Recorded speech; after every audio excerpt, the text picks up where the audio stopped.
If you see this video, that's mean, the update, already, out. Now I will tell you and show you what new the developers have brought to this game, and what you have to go through. Let's get started. And so a couple of hours ago one of the big updates came out in the Fish game. The first thing we can see is, of course, new things in the store for Robux. Here they are, we won't dwell on this for long. The next one is, new free emotion.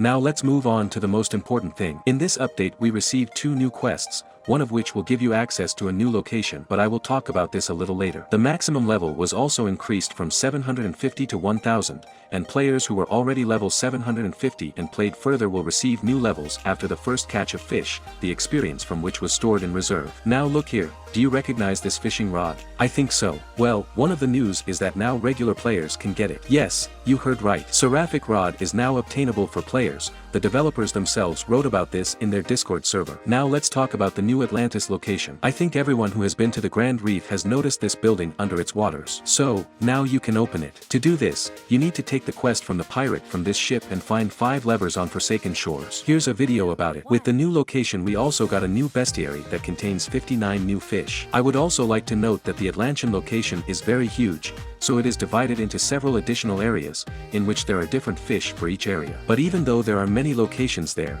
the bestiary is the same for all fish, and in the description of each fish it is noted where you can catch it. I think this is incredibly convenient, and you don't have to look for a bunch of separate bestiaries. For example, Northern Expedition, where there are several different arenas on one mountain, and a separate bestiary has been created for each of them. Without departing from the theme of the bestiary, it is worth mentioning exotic fish. I think you have already guessed that this is the same kraken about which there were so many rumors. Its spawn properties are similar to sharks. That is, you won't be able to catch it like an ordinary fish, you just have to wait for a certain time and it will spawn on its own in one of the Atlantian locations. Later I'll show you which one. Fishing rods also did not go unnoticed. The developers added 6 new fishing rods, which you can also find in the Atlantian location and in its additional areas. The cheapest fishing rod in this location costs 125,000 and the most expensive 1,850,000 in-game currency. In my opinion, some rods are too overrated and need to be fixed. For example, the Tempest rod, which is the most expensive in the Atlantian location, and its statistics leave much to be desired. Also we got new totems. Their price is quite high,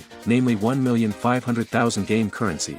But whether they will find any use, I don't know, maybe. And so, that's all we got in the new Atlantean fish update. In the next video I will show you how to complete all the quests to open absolutely all additional areas in the Atlantian location.